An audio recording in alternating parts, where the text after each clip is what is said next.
माँ बाप के वो 5 जुमले जो बच्चे को टूटने पर मजबूर कर देते हैं। क्या कभी आपने सोचा कि आपका एक जुमला आपके बच्चे की खुद एतमादी को तबाह कर सकता है?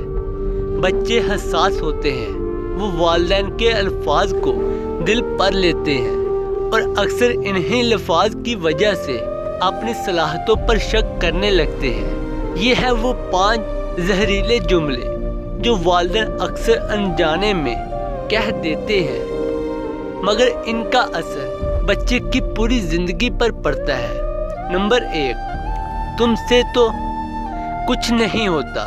ये जुमला बच्चे के अंदर नाकामी का खौफ बैठा देता है।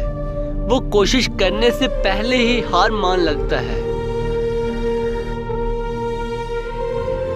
इसके ज़हन में ये बैठा दिया जाता है कि वो कुछ कर ही नहीं सकता। तुम कोशिश करो, मैं तुम्हारे साथ हूँ।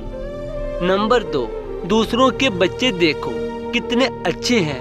ये जुमला बच्चे में एहसास कमतर पैदा कर देता है। जब वालिदैन बच्चे को दूसरों से मुआवजा करते हैं तो वो खुद को कमतर समझने लगता है और इसके दिल में वालिदैन के लिए बदगमाई पैदा हो जाती है। बेहतर मतबादल, तुम में बहुत सलाहियत है, बस मेहनत करो। नंबर 3, बस बकवास बंद करो।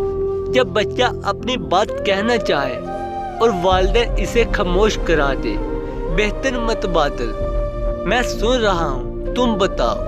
नंबर 4, तुम हमेशा गलती करते हो। ये जुमला बच्चे को खुद पर शक में मुब्तला कर देता है। वो हर फैसला करने से डरने लगता है क्योंकि इसे लगता है कि वो हमेशा गलत ही करेगा। बेहतर मतबादल, गलती से सीखा जाता है, तुम अगली बार बेहतर करोगे।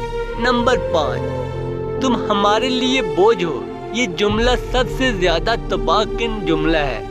अगर कभी भी वालिदैन गुस्से में ये जुमला कह दे तो बच्चा खुद को न चाहते जानने वाला महसूस करता है। बेहतर मुतबादल, हम तुमसे मोहब्बत करते हैं, तुम हमारे लिए बहुत कीमती हो। इस्लामी नुक्ता नज़र, अल्लाह के नबी सल्लल्लाहु अलैहि वसल्लम बच्चों से हमेशा नरमी और मोहब्बत से पेश आते हैं।